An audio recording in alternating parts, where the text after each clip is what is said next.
اعوذ باللہ من الشیطان الرجیم بسم اللہ الرحمن الرحیم الحمد للہ الذی لا یبلغ مدحتہ القائلون ولا یحصی نعماءہ العادون ولا یعدی حقہ المجتہدون الذی لیس لصفتہ حد محدود ولا نعت موجود ولا وقت معدود ولا اجل ممدود فطر الخلائق بقدرته ونشر الرياح برحمته والصلاة والسلام على الرسول المسدد المصطفى العمجد المحمود الأحمد سيدنا ومولانا ومولى الكونين جد الحسن والحسین معانی ابو القاسم محمد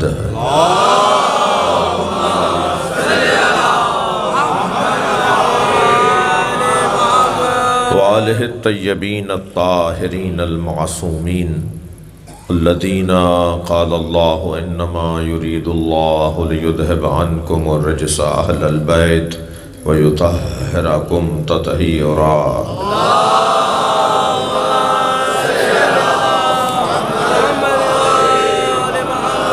ولعنت اللہ علی اعدائہم اجمعین من یوم عداوتہم الى قیام یوم الدین اما بعد قال الحکیم فی قرآن الکریم بسم اللہ الرحمن الرحیم وَلَسَوْفَ يُعْطِيكَ رَبُّكَ فَتَرْضَى صلوات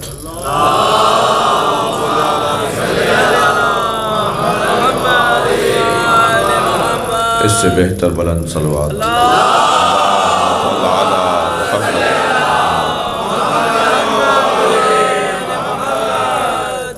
سورہ مبارکہ الضحیٰ کی چوتھی آیت اور مجلس کا عنوان سیدہ کی عظمت و مصیبت۔ یوں تو 29 دسمبر کو پھر اس عزا خانے میں میری حاضری ہے، علی نقی صاحب کی جانب سے مجلس کا انعقاد ہے، لیکن میں اس ادارے کے اور اس علاقے کے تمام سنی شیعہ احباب کا ممنون ہوں کہ اس مخلص اور سچے رہائشی منطقے میں علاقے میں اس مجلس کی مجھے توفیق حاصل ہو رہی ہے۔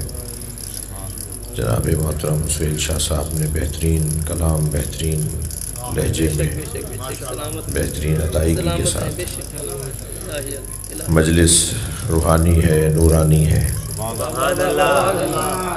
اس لیے کہ مجلس کا عنوان نور مطلق ہے۔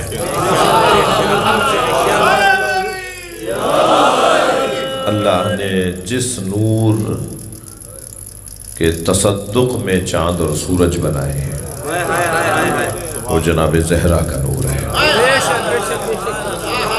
جی یہ لفظ اس میں مبارکہ زہرا، میں ترجمہ آیت کا کروں گا لیکن میرے زبان پہ اچھے الفاظ آ رہے ہیں تو میں ان الفاظ کی ادائیگی میں بخل سے کام نہیں لوں گا۔ سہیل بھائی ان بھائی اکثر یہ لفظ بخل والا کہ میں فضائل پڑھنے میں بخل نہیں کر سکتا، تو کچھ الفاظ آ رہے ہیں اور شاید بی چاہ رہی ہیں کہ یہاں سے بات شروع ہو۔ بہت بہت ہوتا ہے ایسا، اور ایسا ہو محسوس اگر ہو جائے کہ کچھ ہو رہا ہے تو پھر اس کو روکنا نہیں چاہیے۔ جی بی کے 9 لقب ہیں اور ایک نام ہے، نام ہے فاطمہ، اور بی کے القاب میں ایک لقب ہے زہرا۔ زہرا خود زہر سے ہے، روشن، چمکدار، روشن، جس کا نام ہی روشنی ہو، جس کا نام ہی نور ہو، جس کا نام ہی ماحول کو اور دنیا کو اور کائنات کو روشن کرنا ہو۔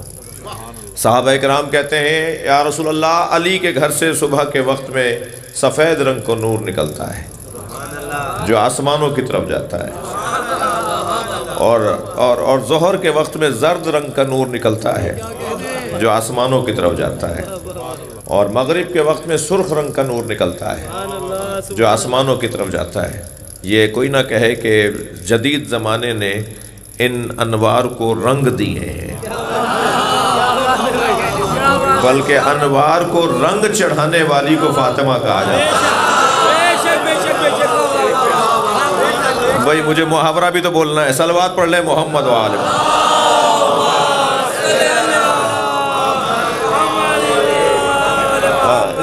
ضمناً عرض کر رہا ہوں کہ ہمارے ہاں عجلت میں جلدی میں زہرا کہہ دیتے ہیں، صحیح تلفظ زہرا، زال پر زبر۔ کہتے ہیں یا رسول اللہ علی کے گھر سے صبح کے وقت میں سفید رنگ کا نور، دوپہر کے وقت میں زرد رنگ کا نور، اور مغرب کے وقت میں سرخ رنگ کا نور نکلتا ہے جو آسمانوں کی طرف جاتا ہے۔ پہلے تو یہاں میں ایک جملہ اور ادا کر دوں، یہ صحابہ کرام کس درجے کی معرفت رکھتے تھے جن نور نظر آ رہا تھا۔ سبحان اللہ۔ میرے مولا نبی نے فرمایا ابھی علی آتے ہوں گے، علی بتائیں گے۔ سرکار کو تو خود پتا ہے کہ کیا ہے، مگر یہ نبی کا طریقہ رہا ہے، یہ کریموں کا طریقہ رہا ہے کہ اپنے چھوٹوں کو بڑا کرتے ہیں، اور جو ان کے سامنے بڑا ہونے جاتا ہے اس کو نظر انداز کر کے دنیا سے اس کا نام مٹا دیتے ہیں۔ بھائی ضمناً بات ہو گئی ہے مگر بات حسین ہے۔ مولا علی سے کسی نے پوچھا کہ نبی کے معجزات بیان فرمائیں۔ مولا علی بتائیں گے نا۔ مولا علی سے پوچھا یا علی نبی کے معجزات بتائیں، تو مولا علی نے منہ سر سے لے کے ناخن پا تک سرکار کے بدن کے معجزے بتائے، سرکار کے بدن مبارک کے معجزے، شمائل مصطفیٰ علی بتا رہے ہیں۔ وہ بیان کرتے کرتے جب نبی کے پیر مبارک، نبی کے تلووں کے بارے میں آپ نے فرمایا نا کہ چلتے کیسے تھے، کہاں پیر رکھتے تھے، کہاں پیر نہیں رکھتے تھے، بڑا حسین منزل ہے جب یہ بات آئی مولا کی زبان پر۔ پہلے تو فرمایا کلما مشا ما عہد ان کان اطول کان طویل منہ، جب بھی نبی مکرم کسی باہر آتے تھے اور آپ کے ساتھ کوئی لمبے قد والا چلتا تھا، مثلا جس کا قد لمبا ہوتا تھا وہ سرکار کے برابر میں آ کے اگر چلتا تھا تو اگرچہ وہ طویل قد ہوتا تھا، طویل قامت ہوتا تھا، اس کا قد چھوٹا ہو جاتا تھا۔ بھائی صلوات ہدیہ کریں سرکار کی طرف۔ سبحان اللہ۔ میرے محترم مجمع کی سماعت بہت اچھی ہے، مگر اس سے ذرا اور بہتر مجھے آپ سے توقع ہے۔ ایک اور صلوات نبی کی ذات۔ اللہم صلی علی محمد و آل محمد۔ ایک تو یہ مولا نے فرمایا کہ جب بھی آپ چلتے تھے تو آپ کی چال کا ایک رنگ یہ بنتا تھا، اور پھر فرمایا کہ نبی جب چلتے تھے اور سورج نکلا ہوا ہوتا تھا، روشنی ہوتی تھی تو سرکار کا سایہ نہیں بنتا تھا، سرکار کا سایہ نہیں تھا۔ یہ سنی شیعہ کا عقیدہ ہے، جنہیں سنی ماننے کو تیار ہے میں ان کی بات نہیں کر رہا، جنہیں سنی ماننے کو تیار نہیں ہے میں ان کی بات نہیں کر رہا، سنی شیعہ کا یہی عقیدہ ہے جی۔ جو مؤدب ہوگا وہی مسلمان ہوگا، بدتمیزوں کا تو تعلق ہی نہیں ہے اسلام سے، بے ادبوں کا۔ صلوات پڑھ لیں ذرا باواز بلند۔ اللہم صلی علی محمد و آل محمد۔ میرے دوست جو عقب میں بیٹھے ہوئے ہیں وہ بھی ذرا اظہار فرمائیں کہ وہ مجلس میں موجود ہیں۔ جی عرض کر رہا تھا، بیان ہو رہا تھا کہ سرکار کے معجزات میں آپ ظاہر ہے جب آپ چلیں گے باہر آئیں گے روشنی سامنے آ رہی ہے، تو اب میرا سایہ پڑ رہا ہے میرے عقب میں، یہ روشنی غالب ہے تو میرا سایہ پڑ رہا ہے، مگر مجھ سے جو سایہ نکل رہا ہے، سایہ کہتے کسے ہیں؟ سایہ ہے کیا؟ یہ کیا ہے؟ یہ اندھیرا۔ نور سے کبھی اندھیرا صادر نہیں ہوتا، یہ کیسے ممکن ہے؟ نور مطلق سے اندھیرا کیسے صادر ہوگا؟ اور دلیل دے دوں۔ اب یہ بات تو کہہ دی بزرگوں نے کہ سرکار کا سایہ نہیں تھا، مگر اسے سمجھنا تو ہمارا کام ہے۔ سمجھنا اور سمجھانا تو ہمارا کام ہے۔ سایہ جو ہوتا ہے جی آپ کے امروہہ کا ہے یہ، جی ہاں، جبھی آپ ایک صلوات پڑھ لیں ذرا عزیزوں میں سے نواسا ہے۔ آپ سب کو اللہ اپنی حفاظت میں رکھے۔ میرا یہ بچہ بہت مجھ سے، یہ آپ کا نواسا بہت محبت کرتا ہے۔ یہ بچے سارے جوان سارے جو بیٹھے ہیں، اللہ ان سب کی جوانیوں کو محفوظ رکھے، ان کو پاک طینت رکھے، پاک ذہن رکھے، پاک کردار رکھے، ان کے کردار کے تحفظ کی توفیق کے لیے بلندتر صلوات۔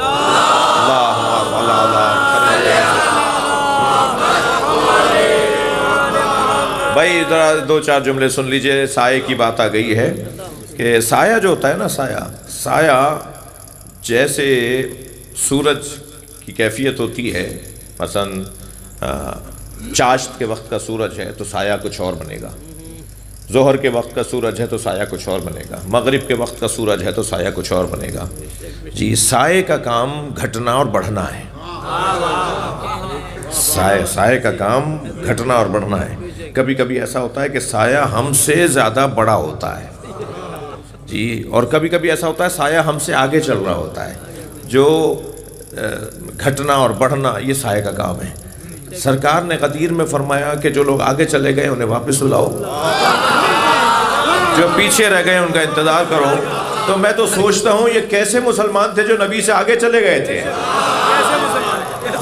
جو نبی سے آگے چلا جائے اسے ہم مانے کیسے؟ تو ہم سائے کو بھی نہیں مانتے۔ صلوات پڑھیں محمد و آل محمد۔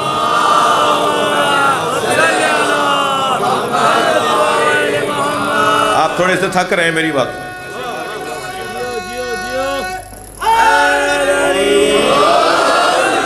اس کے بعد مولا علی فرماتے ہیں کہ سرکار کے پیر مبارک کے نیچے جب نرم مٹی آتی تھی اور سرکار کے قدم مبارک کو اس سے سکون ملتا تھا، اس پر اثرات کچھ اور ہوتے تھے، اور جہاں حضرت کا پیر آئے اور حضرت کے قدم مبارک کو تکلیف ہوتی تھی اس کے اثرات کچھ اور تھے۔ حضرت نے فرمایا، مولا علی نے فرمایا کہ پتھر پر جب نبی کے پیر آتے تھے تو پیروں کا نشان آ جاتا تھا، خاک پر نہیں آتا تھا۔ کیا کوئی میں نے ایسی گہری بات کر دی جو آپ سبحان اللہ بھی نہیں بول رہے؟ یعنی مٹی پر پیروں کا نشان نبی کے نہیں آتا تھا جی۔ اور پھر مولا نے فرمایا، اب اس کی علت کیا بتائی حضرت نے؟ مٹی پر سرکار کے پیروں کے چھاپ نہیں لگتی تھی، نشان نہیں آتا تھا، اور پتھر پر سرکار کے پیروں کا نشان آ جاتا تھا۔ مولا علی فرماتے ہیں جو نبی سے سخت لہجے میں بات کرے نبی اسی پر اثر چھوڑتے ہیں۔ صلوات پڑھیں محمد و آل محمد۔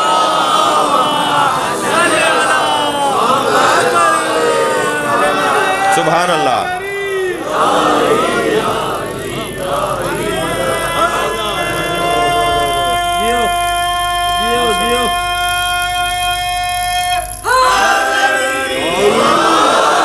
ممنون ہوں، آپ کی توجہات کا ممنون ہوں۔ تو گفتگو یہ ہے کہ نبی کا نور، نبی کے گھرانے کا نور دیکھنے والے لوگ جی کہتے ہیں یا رسول اللہ علی کے گھر سے ایسے نور نکلتا ہے، ظہر کے وقت میں ایسے، مغرب کے وقت میں سے۔ مولا کو تو پتا تھا، سرکار کو تو پتا تھا کہ یہ کیا ہے، کیوں ہے، مگر فرمایا علی آتے ہوں گے وہ جواب دیں گے۔ نبی خود چاہتے ہیں کہ امت کو علی کی طرف رجوع کروائیں۔ مسئلہ مجھ سے پوچھو گے، جواب علی کی زبان سے آئے گا۔ ایک دفعہ نہیں ہوا ہے، بارہا ایسا ہوا ہے کہ نبی سے سرکار سے مسئلہ پوچھا گیا، فرمایا علی تم بتاؤ، علی تم بتاؤ اس مسئلے کا جواب۔ کسی نے کہا یا رسول اللہ اعلموا ابجد، یا رسول اللہ ابجد بتائیں کیا ہے۔ مولا علی کی طرف دیکھ کے نبی نے فرمایا علی تم بتاؤ کہ ابجد کیا ہے۔ تو مولا علی نے الف سے لے کے یا تک ہر حرف تہجی کو تشریح کے ساتھ بیان فرمایا، حروف تہجی کو، ہر حرف تہجی کو جی تشریح کے ساتھ۔ الف کا کیا مطلب ہے، با کا کیا مطلب ہے جی، پھر میم پر آئے. اب میں کسی موقع پہ آپ کے پسندیدہ مضمون ہے، کسی موقع پہ ابجد کے اوپر گفتگو ہو، اور پھر جب ابجد سمجھ میں آ جائے گا تو اسم جلالہ اللہ سمجھ میں آئے گا.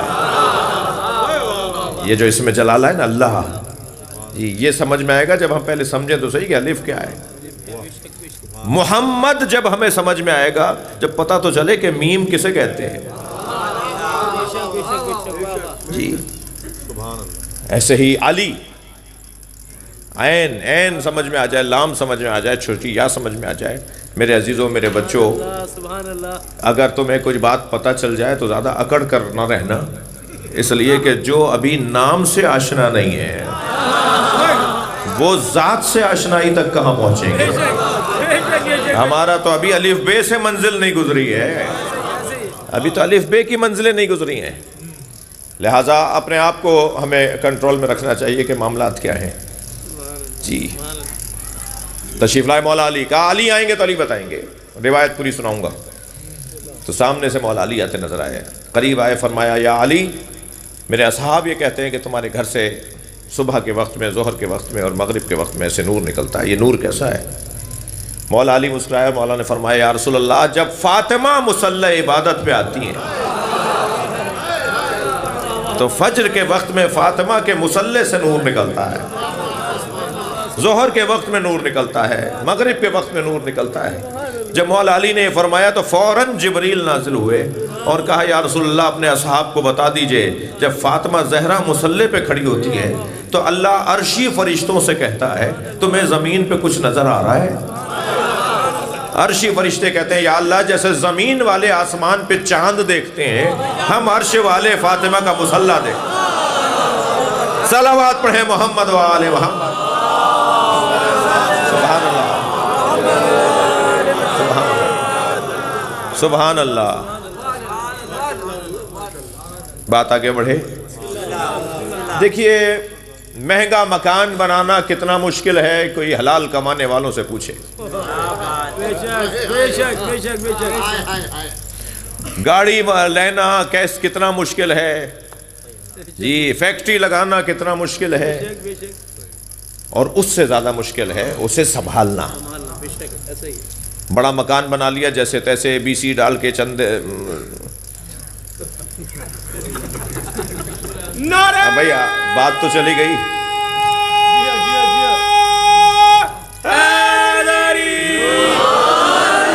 بہرحال بنا لیا، مثلا بڑی گاڑی بھی لے لی، اب یہ چلے گی کیسے، سنبھلے گی کیسے؟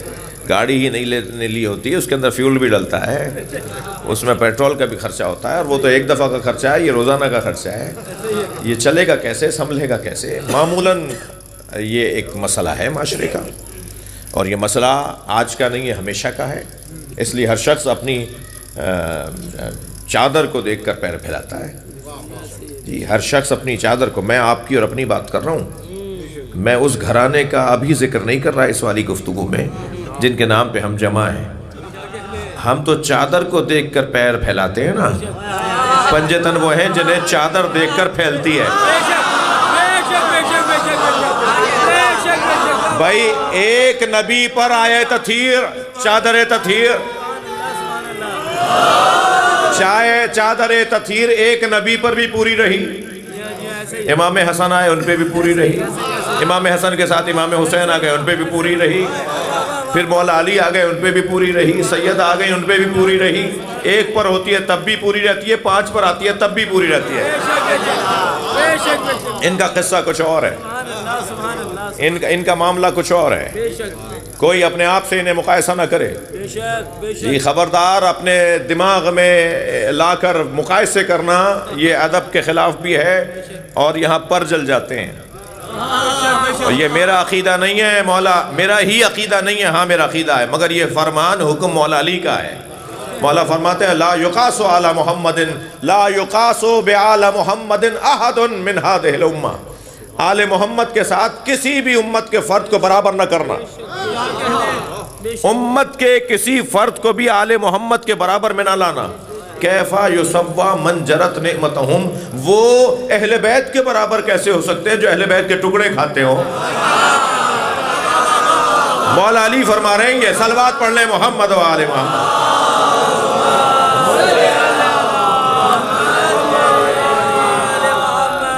بھائی پوری امت طفیلی ہے، اصلی اہل بیت۔ جی اگر یہ طفیلی کا لفظ اور روشن کرنا چاہوں، جی شاہ صاحب نے ہماری دعوت کی تو ہمارے ساتھ ایک لشکر پہنچ گیا، تو بھائی بلایا تو مولانا کو تھا، یہ کیا ہو گیا؟ تو بھائی کوئی اصلی ہوتا ہے، کوئی طفیلی بھی تو ہوتا ہے۔ یہ ساری کائنات اہل بیت کے لیے بنی ہے، اصلی نبی اور آل نبی ہیں، باقی ہم سب طفیلی ہیں۔ ہم بے طفیل اہل بیت کھا رہے ہیں، ہم بے طفیل اہل بیت کھا رہے ہیں، ان کی وجہ سے ہمیں مل رہا ہے۔ ساری دنیا ابو طالب کا کلمہ ڈھونڈتی رہے، انہیں ڈھونڈنے دو حضرت ابو طالب کا کلمہ۔ قرآن تو حضرت ابو طالب کو مومن مطلق کہتا ہے، تو ہم قرآن کی مانیں والذین آواؤ ونصروا، جنہوں نے میرے نبی کو پناہ دی اور جنہوں نے میرے نبی کی مدد کی، اولئک ھم المؤمنون حقا، وہی واقعی مومن ہے۔ تو قرآن کی زبان میں تو واقعی مومن وہ ہے جس نے نبی کو پناہ دی ہو، تو اور انہی کے لیے رزق ہے، انہی کے لیے مغفرت ہے، انہی کے لیے کمالات ہیں۔ بات آگے جائیں تو ہمیں بہت مہنگی چیز منانا بہرحال ایک مشکل کام ہے، اسے سنبھالنا اس سے زیادہ مشکل ہے، یا کم سے کم اتنا ہی مشکل ہے۔ سرکار کے پاس کتنی میراث اور کتنا سرمایہ تھا؟ 1,23,999 پیغمبروں کا سرمایہ سرکار کے پاس، پھر سارے نبیوں کی محنتیں، مشقتیں اور روحانی اور مانوی سرمایہ ایک طرف، اور اکیلے سرکار کے پاس جو سرمایہ تھا وہ علیحدہ، ان کی محنت علیحدہ۔ فرمایا ما اودی نبی قط کما اودیت، کسی نبی کو اتنی اذیتوں کا سامنا نہیں ہوا جتنے اکیلے مجھ مصطفیٰ نے تکلیفیں اٹھائی ہیں۔ تو سارے نبیوں کی محنتیں ایک طرف، وہ بھی سب سرکار کے پاس، ان کا تحفظ بھی نبی کے حوالے، اور خود نبی کی زندگی سرکار کی زندگی، یعنی 1,24,000 نبیوں کی محنتیں سرکار کے پاس، خود اپنی بھی اور گزشتہ انبیاء کی بھی۔ اتنا بڑا سرمایہ سرکار کے پاس ہے، یہ بچے گا کیسے؟ بار بار ذہن عالی میں آتا ہے یا اللہ یہ اتنا بھاری سنگین کثیر سرمایہ محفوظ کیسے ہوگا؟ حضرت آدم سے لے کے حضرت عیسیٰ تک، پھر حضرت عیسیٰ سے لے کے سرکار تک، انبیاء نہیں تو اوصیاء انبیاء تو آتے رہے۔ ان ساری محنتوں کو، ان ساری اقدار اور تہذیب کو، ان تمام تر تعلیمات کو کیسے محفوظ رکھوں گا؟ میرے بعد کیا ہوگا؟ یہ بار بار سرکار کے ذہن عالی میں آتا رہا۔ اللہ نے قرآن میں آیت نازل کر کے سرکار کو سکون پہنچایا، وَلَسَوْفَ يُعْطِيكَ رَبُّكَ فَتَرْضَىٰ، بہت جلد تمہارا رب اپنی ایک عطا کے ذریعے تمہیں راضی کرے گا۔ بھائی تھکے نہیں ہے، میں نتیجہ دے رہا ہوں، بہت جلد تمہارا رب تمہیں اپنی ایک عطا کے ذریعے راضی کرے گا۔ اِنَّا أَعْطَيْنَاكَ الْكَوْثَرَ، ہم نے تمہیں کوثر عطا کر دی، ہم نے تمہیں فاطمہ عطا کر دی۔ صلوات پڑھیں محمد و آل محمد۔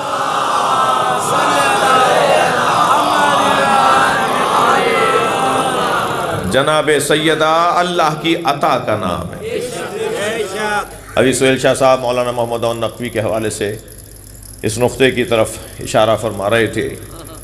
عطائے الہی ہیں جناب زہرا، عطائے پروردگار ہیں۔ دلیلیں دوں گا، کسی حد تک مضمون میرا مرتب کر دیا سہیل شاہ صاحب نے یہ کہہ کر، دلیلیں دوں گا اس کے اوپر۔ وَلَسَوْفَ يُعْطِيكَ رَبُّكَ فَتَرْضَىٰ، بہت جلد تمہارا رب اپنی ایک عطا کے ذریعے سے تمہیں راضی کرے گا۔ اِنَّا أَعْطَيْنَاكَ الْكَوْثَرَ، ہم نے آپ کو کوثر، خیر کثیر، خیر مطلق، کل الخیر، خیر الکل، ہم نے آپ کو کوثر فاطمہ عطا کر دی۔ جی فَصَلِّ لِرَبِّكَ وَانْحَرْ، اپنے رب کا شکریہ نماز کی صورت میں اور نہر کی صورت میں، قربانی کی صورت میں دیں۔ اِنَّ شَانِئَكَ هُوَ الْأَبْتَرُ، آپ کو تانا دینے والا ہی بے اولاد رہے گا،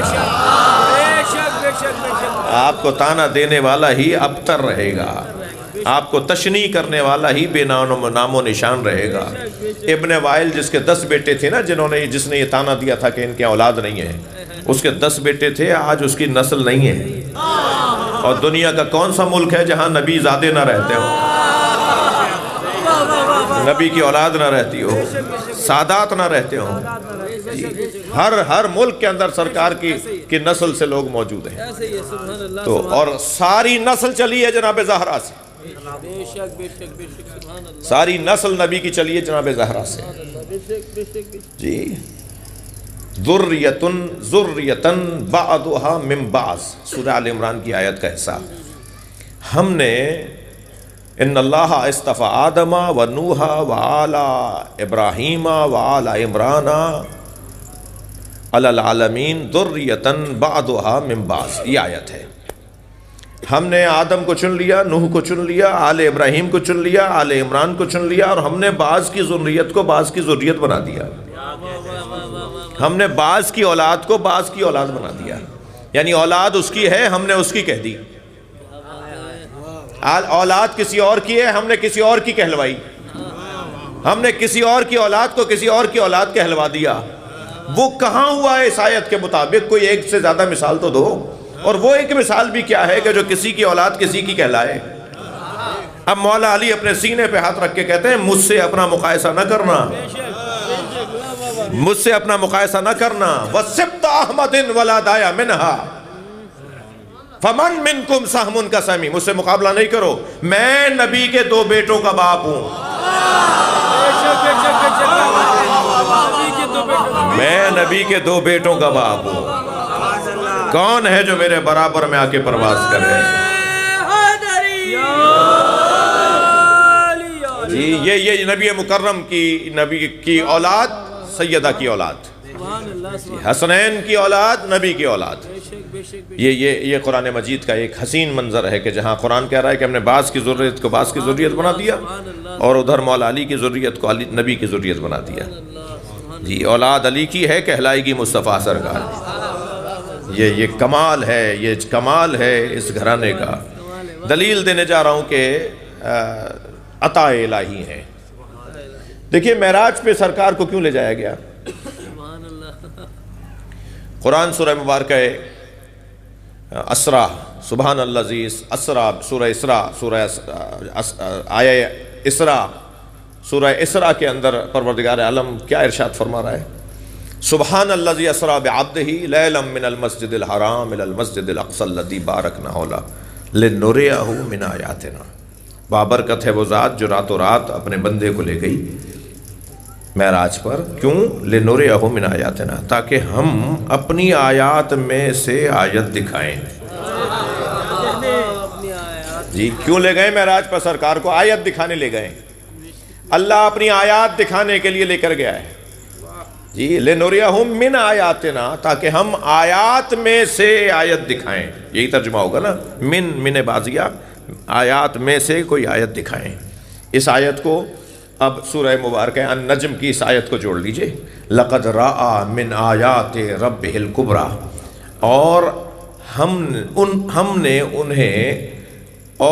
انہوں نے اپنے رب کی سب سے بڑی آیت کو دیکھا۔ معراج پر آیات میں سے کچھ آیت دکھانے لے گئے، اور وہاں جا کر کیا دیکھا کہ انہوں نے اپنے رب کی سب سے بڑی آیت کو دیکھا۔ سیدہ اپنی جانب اشارہ کر کے فرماتی ہیں انا آیت اللہ الکبریٰ، میں فاطمہ اللہ کی سب سے بڑی آیت ہوں۔ معراج پر جو سرکار کو لے جایا گیا ہے وہ کیوں لے جایا گیا ہے؟ سرکار جب واپس آئے، سیدہ دنیا میں تشریف لے آئیں، ظاہری طور پر حضرت کے ساتھ ہیں، ایک دن اپنی بچی کو سونگ رہے تھے، سرکار اپنی فاطمہ کو سونگ رہے تھے، تو نبی کی زوجہ محترمہ نے کہا یا رسول اللہ، لوگ اپنے بچوں کا بوسہ دیتے ہیں، آپ اپنی بیٹی کو سونگتے ہیں؟ فرمایا میں جب جنت کے پھولوں کا مشتاق ہوتا ہوں، سبحان اللہ، تو میں فاطمہ کو سونگتا ہوں، اتنی دیر جنت پہنچ جاتا ہوں۔ اللہ اکبر۔ عظمت بی بی فاطمہ الزہرا سلام اللہ علیہا بآواز بلند سے بلند تر صلوات۔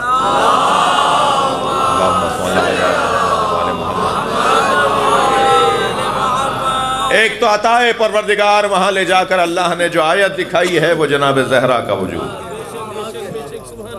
عطا پروردگار۔ دوسری روایت لے لیجئے، دوسری روایت وہ ہے جو معراج کی کیفیت ہے۔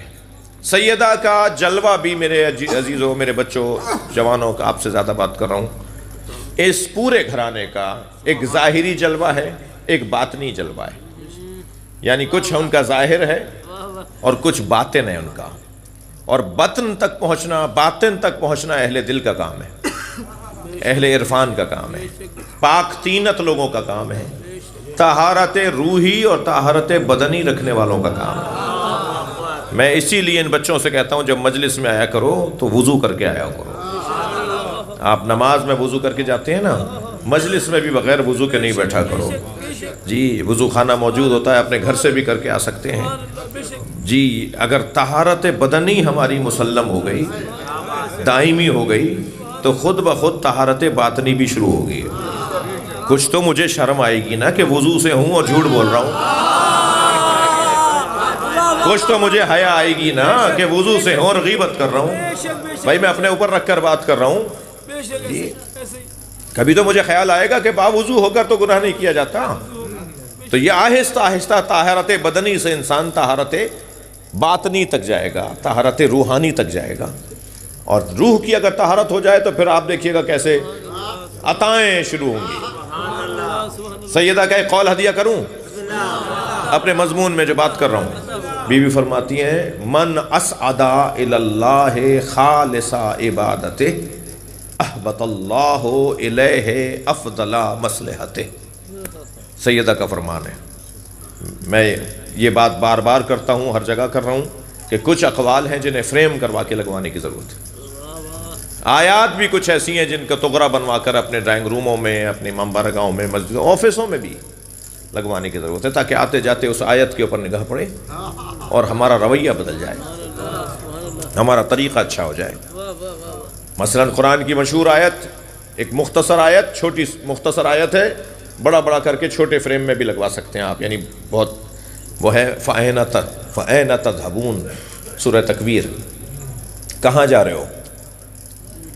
یہ ترجمہ سنا ہے میں نے آیت کا، کہاں جا رہے ہو؟ قرآن کہہ رہا ہے فَأَيْنَ تَذْهَبُونَ، اللہ کہہ رہا ہے کہاں جا رہے ہو؟ جا رہے تھے کہیں، اللہ نے آواز دی کہاں جا رہے ہو؟ جانے کا جواب ہے تو جاؤ، ورنہ کہاں جا رہے ہو؟ اللہ کو جواب دے سکتے ہو تو جاؤ، ورنہ کیوں جا رہے ہو؟ کہاں جا رہے ہو بھائی؟ اللہ پوچھ رہا ہے کہاں جا رہے ہو؟ جانے کا جواب ہے نہیں ہے تو پھر کیوں جا رہے ہو جی؟ یہ ہمارے اوپر فوراً اثر کرنے والی آیت ہے۔ ایسے ہی سیدہ کا یہ قول بھی فرماتی ہے من اسعدا الاللہ خالص عبادتہ، جو اپنی عبادتوں کو خالص بنا کر، خالص کر کے، قربتاً الاللہ، رعایہ کاری، دکھاوا، بناوٹ کچھ نہیں، شہرت، کرسی، شاباش واہ واہ سبحان اللہ کچھ نہیں، جو اپنی عبادتوں کو خالص عبادتیں، جو اپنی عبادتوں کو خالص کر کے اللہ کی بارگاہ میں اسعدہ پیش کرتا ہے جی، احبط اللہ الیہ، اللہ پھر نازل کرتا ہے اس کی طرف افضل مصلحتیں، بہترین حکمتیں، بہترین حکمتیں۔ پھر آپ کی زبان سے وہ لفظ جاری ہوگا جو آپ نے پہلے سوچا ہی نہیں تھا، پھر آپ سے ایسے فیصلے صادر ہوں گے کہ لوگ کہیں گے کہ جی اس سے بہتر فیصلہ ہی نہیں ہو سکتا، اور آپ خود رہ جائیں گے، پریشان ہوں گے، سوچیں گے کہ یہ مجھ سے کیسے اچھا کام ہو گیا، میرے اندر تو یہ صلاحیت نہیں تھی کہ میں ایسا کچھ کر سکتا، میں نے یہ کیسے کارنامہ دکھا دیا۔ اس کا سبب یہ ہوگا کہ دل پاک ہوگا، نیت سچی ہوگی، کام میرا اچھا ہوگا۔ جب نیت پاک اور سچی ہو تو پھر اللہ کی طرف سے حکمتیں نازل ہوتی ہیں۔ کتنا اچھا سودا ہے جو جناب زہرا کروانا چاہتی ہیں کہ تم اپنی عبادتوں کو مخلص کر لو، خالص کر لو، اللہ کی طرف سے حکمتیں آنا شروع ہو جائیں۔ صلوات پڑھ لیں محمد و آل محمد۔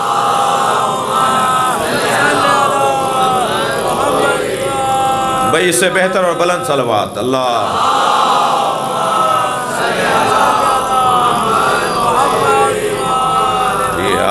آپ کی توجہات میرے ساتھ ہیں، میں اپنی دلیل کی طرف جا رہا ہوں۔ عطا الہی ہے جناب زہرا، وہ جو باطنی جلوہ تھا وہ میں نے آپ کو پیش کیا کہ معراج پہ اللہ نے جس آیت کو دکھایا ہے وہ آیت خود سیدہ زہرا ہے، اور جو ظاہری جلوہ ہے وہ یہ ہے کہ 40 دن سرکار نے غار ہرا کے اندر چلا کیا، محنت کی، ریاضت کی، روزے رکھے، نمازیں پڑھی۔ 40 دن کے بعد جبریل نازل ہوئے، فرمایا یا رسول اللہ، اللہ نے جنت کے درخت کا پھل بھیجا ہے۔ جنت میں اللہ نے غرس اللہ بیدہ، اللہ نے ایک درخت اپنے ہاتھوں سے لگایا ہے، وہ درخت جس کا نام طوبہ ہے، طوبہ، توئے سے طوبہ، توئے واو بے چھوٹی یہ الف مقصورہ، طوبہ، شجرہ طوبہ۔ اللہ نے اپنے ہاتھ سے شجرہ طوبہ کو الذی غرس اللہ بیدہ، جسے اللہ نے اپنے ہاتھوں سے لگایا ہے، جس درخت کے نیچے سے، جڑوں سے دودھ کی، شہد کی، آب زلال کی، شراب طہورہ کی نہریں نکلتی ہیں، جو پوری جنت کو سیراب کرتی ہیں نہریں، وہ اسی شجرہ طوبہ کی جڑ سے نکلتی ہیں۔ وہ نہر کہاں سے رہی ہے؟ نہر یہاں سے گزر رہی ہے، میرے آپ کی انشاءاللہ آپ کے محل سے گزرے گی دودھ کی نہر۔ یہ پوچھا جائے کہ کوئی پوچھے گا کہ یہ کہاں سے رہی ہے، تو بتایا جائے گا یہ درخت طوبہ، شجرہ طوبہ کی جڑ سے نکل رہی ہے۔ شجرہ طوبہ کے اندر ایک ہی پھل نکلا جسے فاطمہ کہتے ہیں۔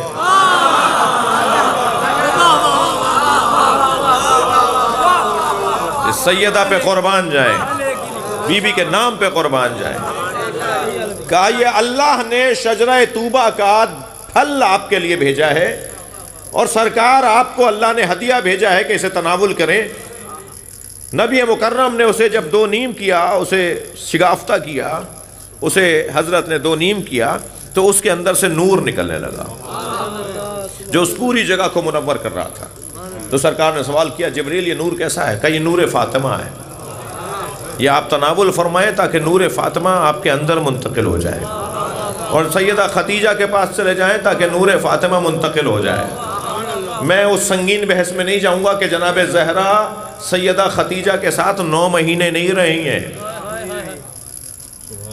سنگین ہے یہ بات، وزنی ہے یہ بات جی، 9 مہینے نہیں رہی ہیں، کچھ لمحے رہی ہیں۔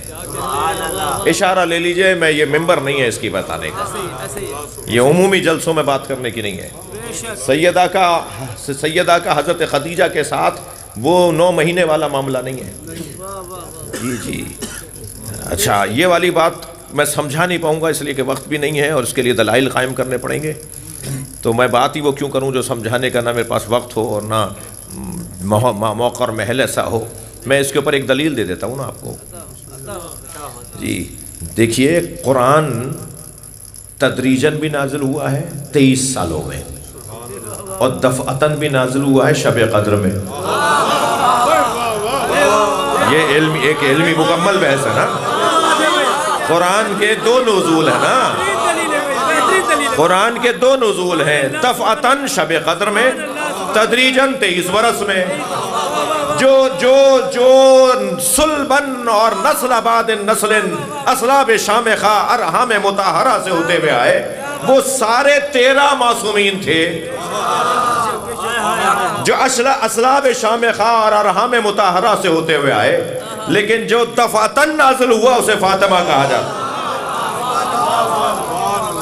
سنگین گفتگو ہے، میں نے عرض کیا تھا کہ یہ خاص نشستوں کی گفتگو ہے،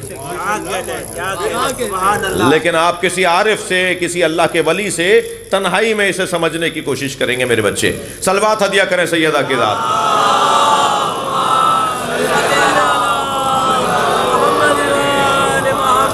میرے ساتھ شاہ صاحب اور بہت سارے میرے رفقا جانتے ہیں، میرے ساتھ یہ مشکل بھی ہے، ہم جب ممبر سے کوئی سنگین بات کر دیتے ہیں تو پھر کچھ لوگ، میں اب ان کو کچھ نہیں کہوں گا، وہ پھر ایک میسج چلاتے ہیں کہ یہ کیا کہہ رہے تھے، اور یہ بول رہے تھے، اور یہ تو شرک ہو گیا، اور یہ تو غلو ہو گیا، اور یہ تو گمراہی تھی، اور یہ تو کچھ بھی نہیں، ان کے پاس دلیل کیا ہے، حوالہ دو جی۔ تو بہت سارے لوگوں کو جنہیں حوالے کی ضرورت ہوتی ہے نا، ہم ان کے حوالے خود کو نہیں کریں گے۔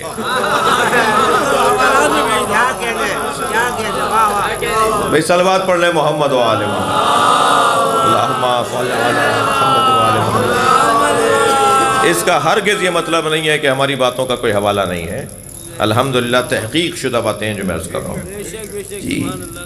تو وہ نور سرکار کے وجود مبارک میں اترا، اور وہ پھر سیدہ خدیجہ کے ذریعے سے ظاہر ہوا، تو اب وہ جو نور ظاہر ہوا ہے جناب زہرا کی صورت میں، توجہ، وہ جو نور سیدہ کی صورت میں ظاہر ہوا ہے، دنیا میں آیا ہے، وہ نور ہے عطائے پروردگار، وہ ہے عطائے الہی۔ مجھے شاعر کے وہ دو مصرے یاد آ رہے ہیں، اگر تصرف ہو جائے مجھ سے تو شاعر جس کا شعر ہے وہ کم سے کم معاف کرے۔ اے جبین مصطفیٰ یہ تو بتا، اے جبین مصطفیٰ، 40 دن تک سرکار نے چلہ کاٹا، سرکار نے محنت کی، نور سیدہ منتقل ہوا۔ شاعر کہتا ہے اے جبین مصطفیٰ اتنا بتا، اے جبین مصطفیٰ یہ تو بتا، کتنے سجدوں کا صلہ ہے فاطمہ۔ صلوات سیدہ کی ذات پر، اللہ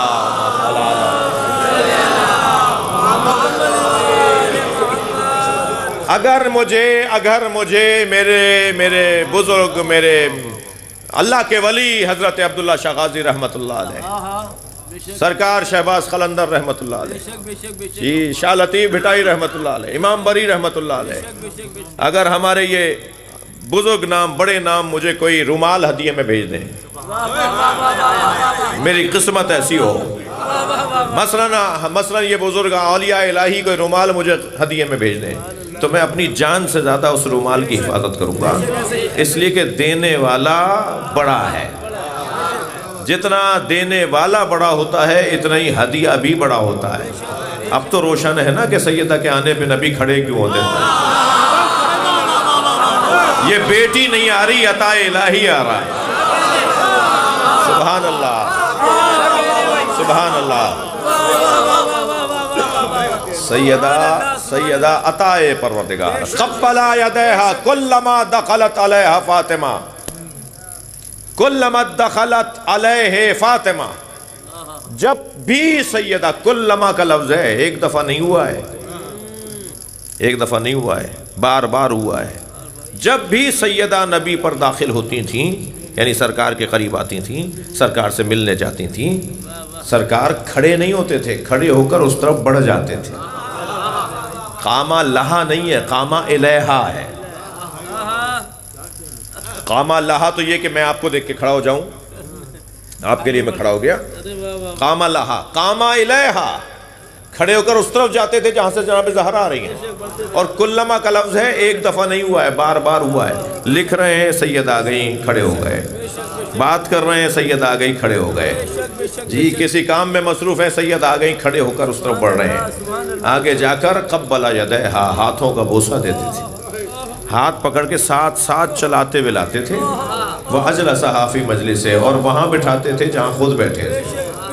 ناراض نہ ہوئیے گا، ایک مثال دینے جا رہا ہوں جی۔ میرے انجم بھائی نے، یہاں کے دوستوں کے کہنے پر انجم بھائی نے مجھ سے کہا کہ مجلس پڑھیے، ہم مجلس پڑھنے آ گئے۔ یہاں آنے کے بعد میں اپنے اس بچے کو کہوں کہ بیٹا تم مجلس پڑھ لو، تو زبانی آنے نا وہ کہیں گے مولانا یہ اختیار نہیں تھا، ہم نے تو اتنا سجایا، اہتمام کیا، اتنا خرچہ کیا، اتنا سب کچھ کیا، یہ آپ کو نہیں ہے، آپ پڑھیں نا مجلس، یہ کیا کر رہے ہیں آپ؟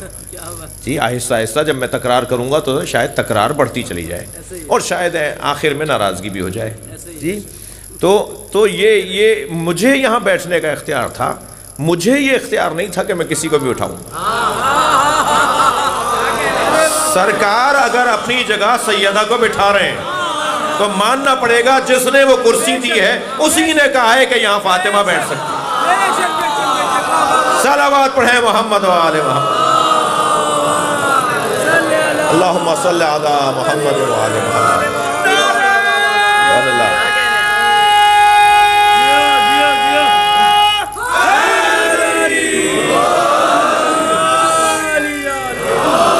بھائی آپ یہ مت سمجھیے گا کہ بیٹھ کر بھول جاتے ہیں کہ اترنا بھی ہے، مجھے اترنے کا بھی احساس ہے۔ بسم اللہ،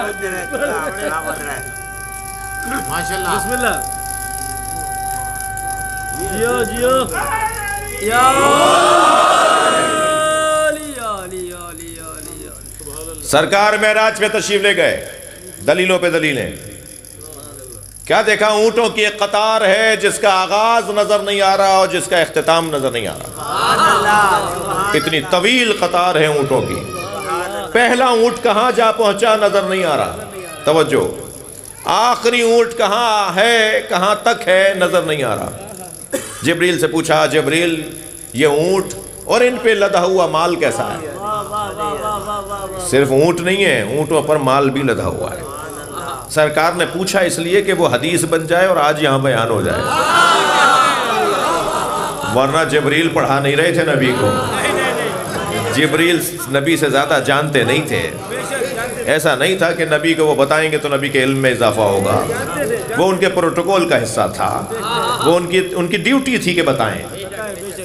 جی آپ جاتے ہیں نا اپنے اداروں میں وزٹ کے اوپر، تو آپ کو کوئی بریفنگ دے رہا ہوتا ہے تو کیا آپ کو پتہ نہیں ہوتا؟ آپ تو خود اس کے ڈائریکٹر ہیں اس ادارے کے، آپ کو اس سے زیادہ پتہ ہوتا ہے۔ وہ نام چھپا بھی رہا ہوتا ہے نا کسی کے، تو آپ کو پتہ ہوتا ہے کس کا نام چھپا رہا ہے، مگر آپ کو اس سے زیادہ پتہ ہوتا ہے کام اس کا ہے کہ بتائے۔ سرکار کو جو معراج پہ جبریل بتا رہے تھے نا، وہ پڑھا نہیں رہے تھے، اپنی ڈیوٹی کر رہے تھے، اپنی ڈیوٹی کر رہے تھے۔ فرمایا جبریل یہ اونٹوں کی قطار کیسی ہے، اس پر لدھا ہوا مال کیسا ہے؟ تو حضرت جبریل امین مسکرائے اور فرمایا یا رسول اللہ یہ سارا مال اللہ نے آپ کی فاطمہ کا جہیز بنایا ہے، اللہ نے آپ کی سیدہ آپ کی بیٹی فاطمہ کا جہیز بنایا ہے۔ اب باپ کو پتہ چلے کہ میری بیٹی کا جہیز اللہ نے بنایا ہے، سرکار نے فرمایا ایک اونٹ بٹھاؤ، ایک اونٹ بٹھاؤ، جی ایک اونٹ بٹھاؤ۔ سرکار نے ایک اونٹ رکوایا، اسے بٹھوایا، اس پہ سے سامان کھلوایا۔ جب سامان کھولا گیا تو اس میں سے 1000 کتابیں نکلی، اور ہر کتاب میں علی کے 1000 فضائل لکھے تھے۔ اللہ نے جناب زہرا کا جہیز علی کے فضائل بنائے۔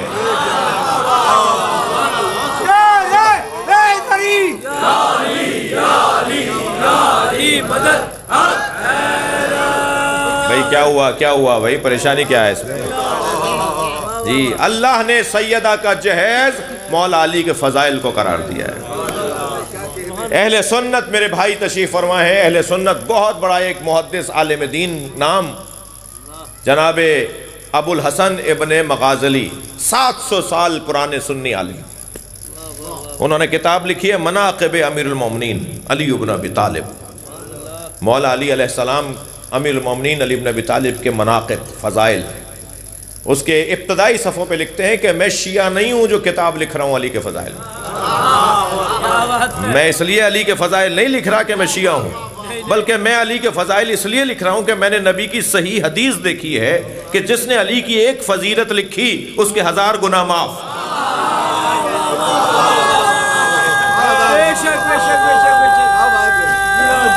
سبحان اللہ،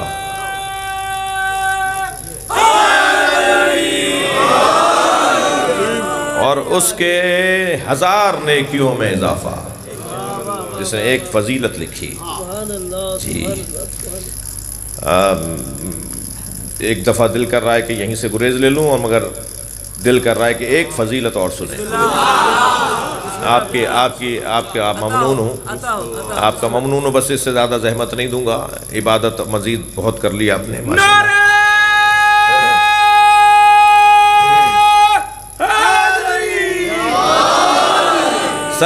سرکار نبی مکرم جب ہجرت کر کے مدینہ منورہ تشریف لے آئے تو فرمایا یا علی، جانے سے پہلے فرمایا یا علی امانتیں صاحبان امانت کے حوالے کرو گے، یہ سب میرے پاس چیزیں ہیں، فلاں کی فلاں کی فلاں۔ مشرکوں کی کافروں کی امانتیں نبی کے پاس تھیں، اور وہ علی تم رکھو گے اور سب کو ان کے حوالے کرو گے۔ اور اپنے بستر پہ مولا علی کو سلایا، اور دوسرے دن مولا علی کو یہ نصیحت اور یہ حکم کہ امانتیں صاحبان امانت تک پہنچاؤ گے۔ نقی بھائی آ جائیے، میں آپ کے آ جانے کے بعد یہ روایت سناؤں گا۔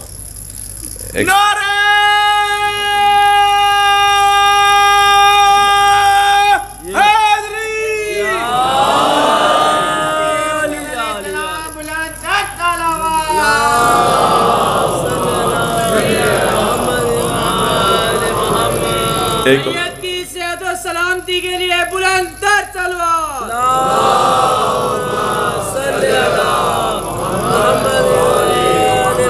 بھائی سید شہنشاہ حسین نقوی صاحب بلند تر تلوار۔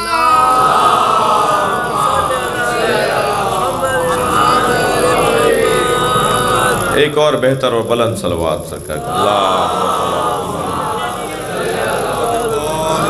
بھائی صاحب ادھر بھائی صاحب ایک اور بہتر بلند صلوات.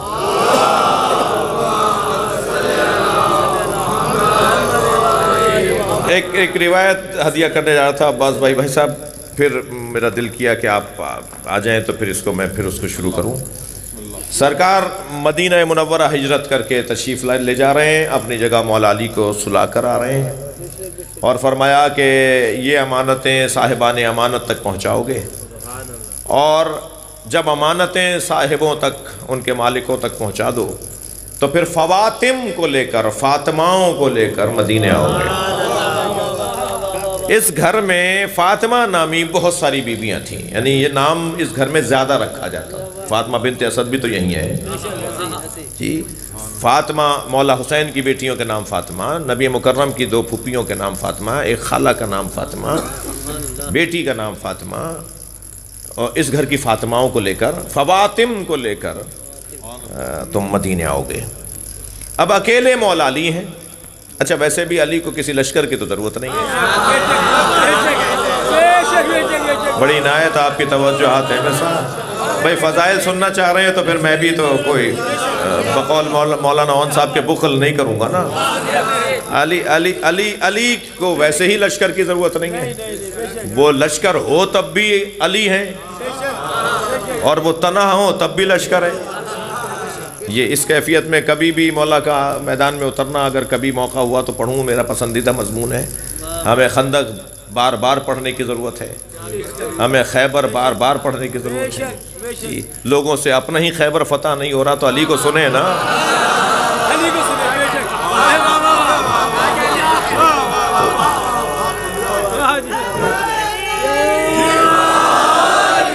تو بار بار خندق اور احد اور خیبر پڑھنے کی ضرورت ہے. بار بار پڑھنے کی ضرورت ہے. بار بار پڑھنے کی ضرورت ہے. مجھے مت پڑھوائیے آج ورنہ بہت حسین جنگیں بن جائیں گی. تو اکیلے مولا ہیں اور خواتین کا ایک قافلہ ہے، بیویوں کو لے کر علی چلے ہیں. مکے سے مدینے کے رستے میں ہیں کہ علی مولا کے کانوں مبارکانوں تک، مولا علی تک خبر آئی کہ مولا علی کے کان میں ایک آواز آئی، خبر آئی کہ پیچھے ایک مشرکوں کا لشکر آ رہا ہے، ایک سپاہیوں کا ایک دستہ آ رہا ہے جو اس قافلے پہ حملہ کرے گا. اب ادھر مولا علی اکیلے ہیں، ادھر بیویاں ہیں جن کی حفاظت کرنی ہے مولا علی کو. اب مولا جانا چاہتے ہیں ان کی طرف تاکہ ان کے شر سے قافلے کو محفوظ رکھیں. تو اپنا دل دوڑاتے ہوئے آئے اور جناب زہرا کی محمل کے قریب آ کے رکے اور بیوی کو آواز دے کر کہا یا زہرا انی خارج الی عدو اللہ و عدو رسولہ و عدو اہل بیت رسولہ فطلبی بالدعا. یا زہرا میں اللہ رسول اور اہل بیت رسول کے دشمنوں کی طرف جا رہا ہوں، میرے لیے دعا کرو. بھائی کم بات نہیں ہے یہ. ساری دنیا علی کو مشکل کشا کہے اور علی جس سے دعا کروائے. علی مولا جس سے کہیں میرے لیے دعا کرو، یہ کوئی کم بات نہیں ہے. علی کہہ رہے ہیں یا زہرا میں دشمن خدا رسول اور اہل بیت کے دشمنوں کی طرف جا رہا ہوں، میرے لیے دعا کرو. یہ کہہ کر میرے مولا نے اپنا دل اس طرف دوڑایا. کچھ ہی دیر میں علی مولا جو لشکر کی طرح اس لشکر کے اوپر جھپٹے، بہت سے لوگوں کو فنار کیا. بھاگنے والوں کے تو پیچھے علی جاتے ہی نہیں ہیں.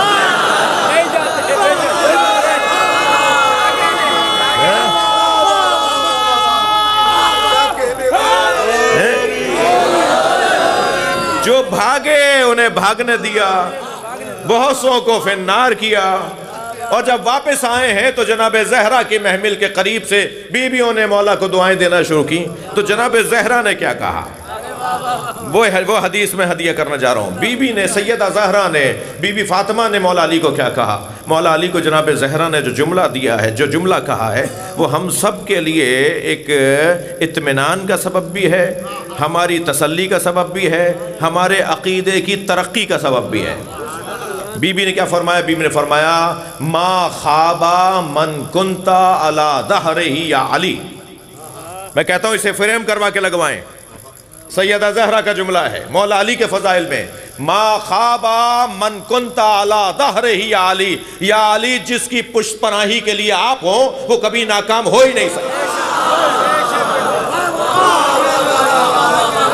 صلوات پڑھیں محمد و آل محمد.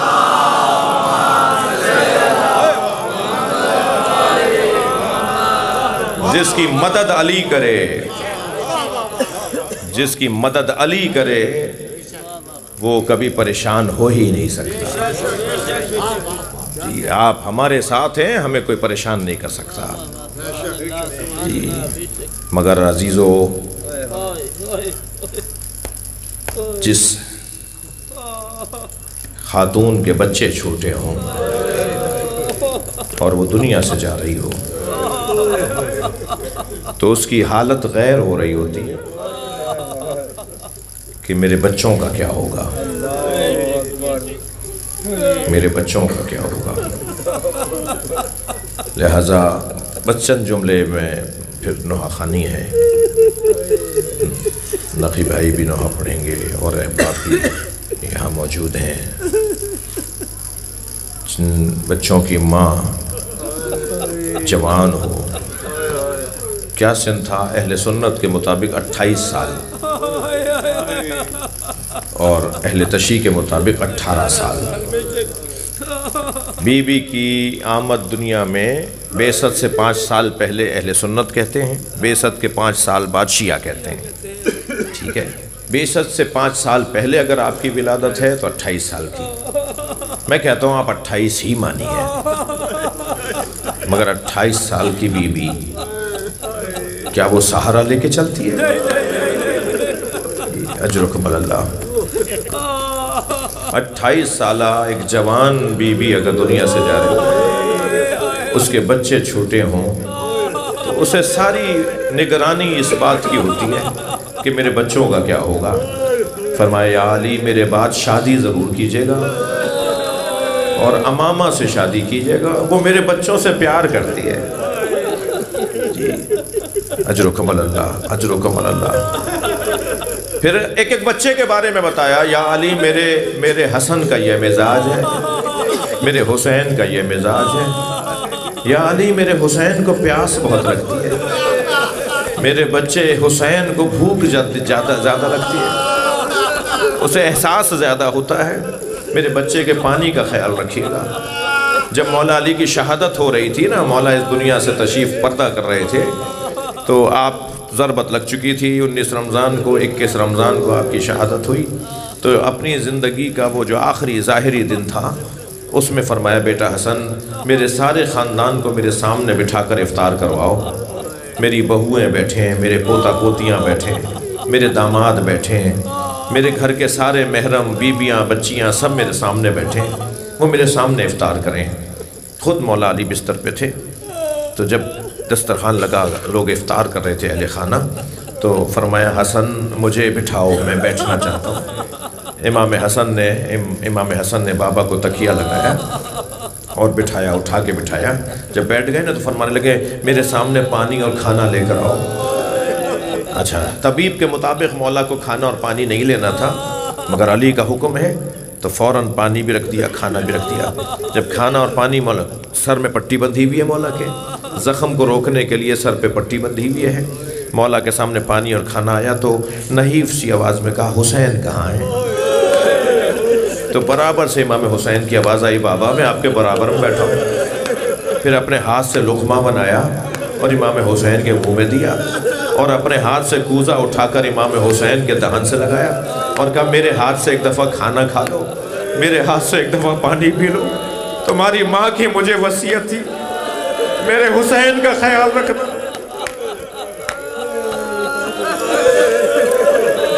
اجرکم اللہ. میری زینب کا یہ مزاج ہے، یا علی میری زینب کا خیال رکھنا.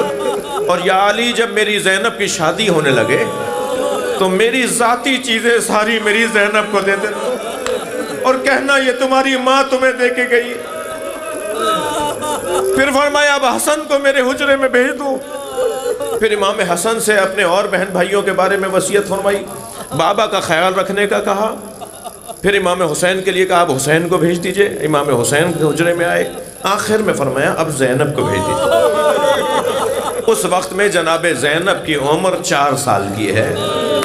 جب جناب زہرا کی رحلت شہادت ہو رہی ہے نا, جناب زہرا کی نبی کی رحلت سیدہ زہرا کی شہادت ہو رہی ہے تو 4 سال کی عمر ہے. فرمایا زینب 4 سال کی عمر, آپ تصور کریں جناب سکینہ والی عمر ہے. جی امام حسین کی دختر جناب سکینہ والی عمر ہے. فرمایا زینب سامنے صندوقچہ رکھا ہے, اٹھا کے لاؤ. جناب زینب صندوقچہ اٹھا کے لائیں. بیٹا اسے کھولو, اس میں کیا نظر آ رہا ہے؟ جب کھولا تو اس میں کفن رکھے ہوئے تھے. فرمایا زینب تمہارے نانا میرے بابا کی جب رحلت ہونے لگی تو جنت سے جبریل 5 کفن 5 حنوط لے کر آئے تھے. یہ 5 تن کے 5 کفن ہیں. ایک تمہارے بابا نے میرے بابا رسول کو دے دیا ہے. یہ 4 کفن ہیں 5 تن کے. ایک ایک مجھے دکھاتی رہو تو بتاتی رہوں کون سا کس کا ہے. میرے بابا نے خود مجھے بتایا ہے کہ کس کا کون سا کفن ہے. ایک کفن کو جناب زینب نے دکھایا, اماں یہ کفن کس کا ہے؟ فرمایا زینب انہی دنوں میں تمہارے بابا گھر میں آئیں گے اور تم سے کہیں گے اماں زہرا کا کفن دے دو. میں ہاتھ جوڑ کے جناب زہرا سے کہوں گا بی بی بہت کم سن بچی ہے, بڑی سنگین ذمہ داری ہے جو آپ اپنی بیٹی کو دے رہی ہیں. معمولاً یہ کام تو گھر کے بڑے کیا کرتے ہیں, لیکن جناب زہرا جانتی ہیں میری زینب کے اندر کتنا حوصلہ ہے. اگر میں بی بی سے ہاتھ جوڑ کر کہوں عجب نہیں, بی بی کا جواب آ جائے میری زینب کا بڑا حوصلہ ہے. یہ تلہ زینبیہ سے کھڑی بھائی کو ذبح ہوتے دیکھے گی, یہ اپنے بھائی کے جگر کے ٹکڑے دیکھے گی. میری زینب کا بڑا حوصلہ ہے.